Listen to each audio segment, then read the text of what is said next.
सुनील कुमार हैं, पुणे से। प्रणाम आचार्य जी। संसार में इतना कुछ है प्राप्त करने और सीखने के लिए। धन दौलत, नाम, यश, इंद्रिय भोग, सुख, बहुत कुछ है। और इन सब के बावजूद इन सबसे परे और श्रेष्ठ परम शांति और मुक्ति प्राप्त करना भी चाहें, तब भी मन इन्हीं सांसारिक वस्तुओं के पीछे भागता है। मगर जो व्यक्ति अपनी मुक्ति के प्रति गंभीर है, वो इस मन की दिशा को शारीरिक सांसारिक आकर्षण से खींचकर अंतर्मुखी होने या मुक्ति की ओर बढ़ने के प्रयास की शुरुआत कैसे करे, और फिर कैसे मन की दिशा को मुक्ति की ओर सतत रूप से बनाए भी रखे। धन्यवाद। शुरुआत सुनील दुख से होती है। तुम पूछ रहे हो कैसे मन को संसार से मोड़कर मुक्ति की ओर लगाया जाए और फिर कैसे उसकी दिशा को मुक्ति की तरफ ही रखा जाए। दोनों ही तुमने जो बातें पूछी हैं उनमें दुख का बड़ा महत्व है। शरीर का संसार से लिप्त रहना, संसार की ओर ही भागते रहना, संसार से ही पहचान बनाए रखना, ये तो तय है, ये पूर्व नियोजित है। बच्चा पैदा होता है, उसे क्या पता मुक्ति इत्यादि, पर उसे पालना पता है, उसे दूध पता है, उसे मलमूत्र पता है, उसे ध्वनियाँ पता है, उसे दृश्य पता है। अर्थात उसे जो कुछ पता है वो सब संसार मात्र है। ठीक? तो बच्चे का मन किधर को लगेगा शुरू से ही? संसार की ओर, शरीर की ओर। यही तो दुनिया है, और क्या।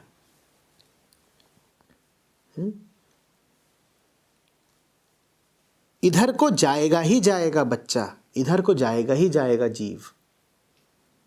फिर मुक्ति की ओर कैसे मुड़े? अगर संसार की ओर ही जाना पूर्व निर्धारित है तो फिर मुक्ति की ओर कैसे मुड़े? मुक्ति की ओर मोड़ता है तुमको तुम्हारा दुख, और दुख मिलेगा ही मिलेगा, क्योंकि जिस वास्ते तुम दुनिया की ओर जाते हो, दुनिया तुमको वो कभी दे ही नहीं सकती। दुनिया की ओर जाओगे सुख के लिए, सुख मिलेगा छटाक भर और दुख मिलेगा 2 पसेरी। ले लो सुख। सुख थोड़ा ज्यादा भी मिल गया तो भी सुख के मिट जाने की आशंका हमेशा लगी रहेगी। अभी कौन सा सुख है जो अपने साथ आशंका लेकर के आया है? ये कौन सा सुख है जो इतनी सुरक्षा मांगता है कि सुख तभी तक रहेगा जब तक तुम सुख की देखभाल करो, मेंटेनेंस करो, सुरक्षा करो। और जिस दिन तुमने सुख की देखभाल नहीं की, तुम पाओगे वो सुख गायब हो गया। तो इस सुख में तो बड़ा दुख छुपा हुआ है। ये दुख सामने आने लगते हैं और तब तुम कहते हो कि नहीं भैया, ये जो संसार के साथ मेरा नाता है, इस नाते से मुक्ति चाहिए, इस नाते में मुझे कुछ नहीं मिल रहा।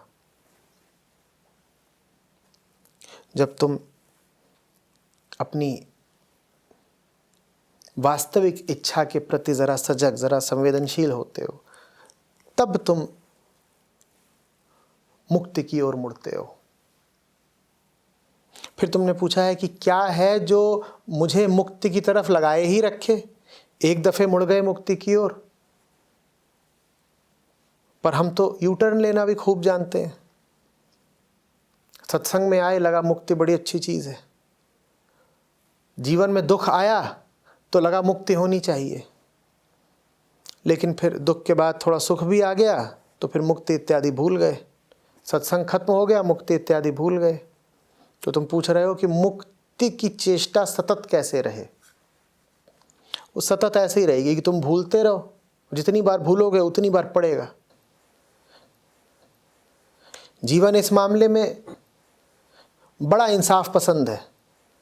जितनी बार तुमने मुक्ति को भूला, उतनी बार जीवन का लपेड़ा पट्ट से पड़ा।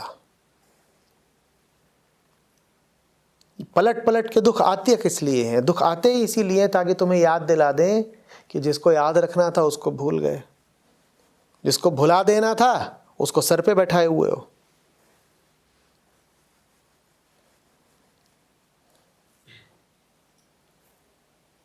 दुख से बड़ा मित्र तुम्हारा कोई नहीं।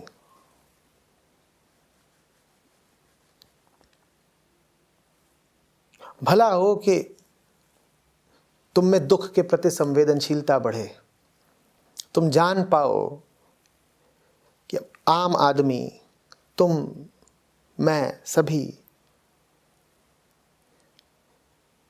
कितने दुख में जीते हैं।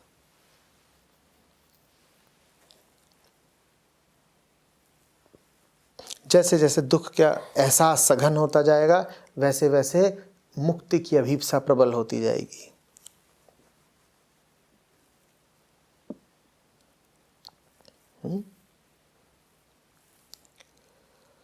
बेईमानी मत करना,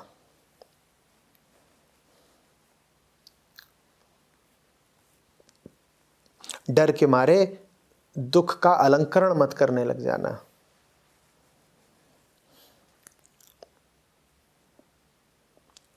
दुख तो जीवन यूं ही देता है, तो दुख हुआ सस्ता,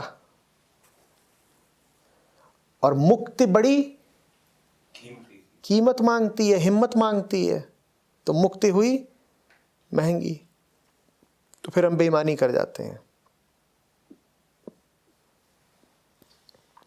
जैसे कि कोई चीज अगर बहुत महंगी लगे तो हम कह दें कि हमें चाहिए ही नहीं, हाँ सब ठीक चल रहा है। नहीं, ठीक है,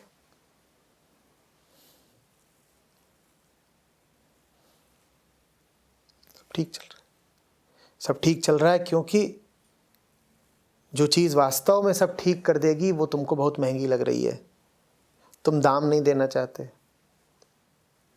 अधिकांश लोग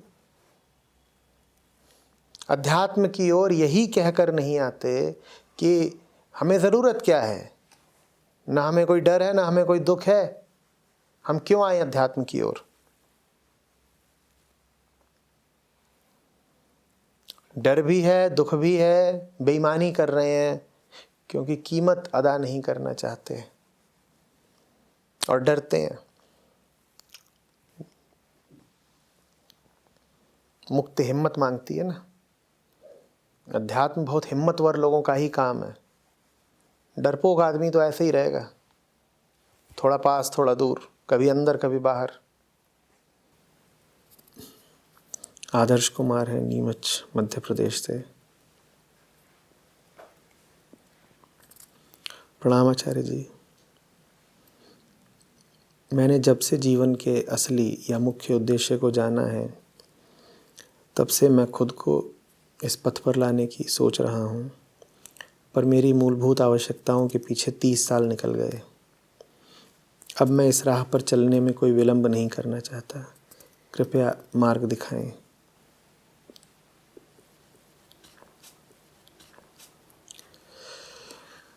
एक तरफ तो लिख ही रहे हो कि मैं इस राह पर चलने में कोई विलंब नहीं करना चाहता, और उसके आगे कहते हो कृपया राह दिखाएं।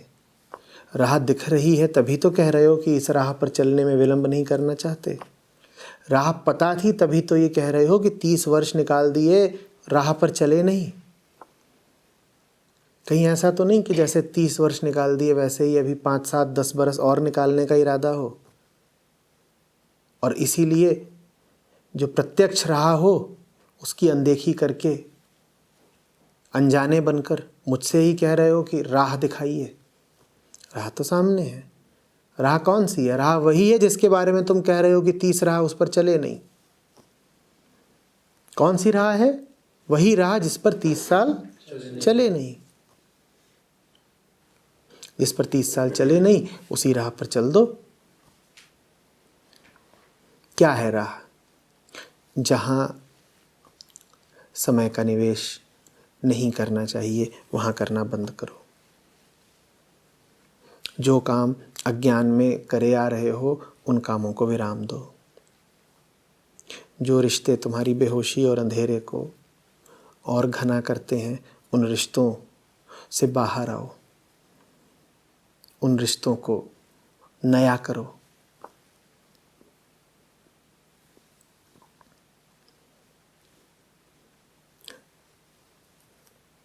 धन का, जीवन का, ऊर्जा का जो हिस्सा तुम अपनी अवनति की तरफ लगाते हो उसको रोको। यही राह है। और ये राह तुमको पता है, क्योंकि तुम भली भांति जानते हो कि तुम्हारे जीवन में दुख कहाँ है। जहाँ कहीं तुम्हें दुख है, संशय है, भय है, जहाँ कहीं तुम्हारे जीवन में 50 तरह के उपद्रव हैं,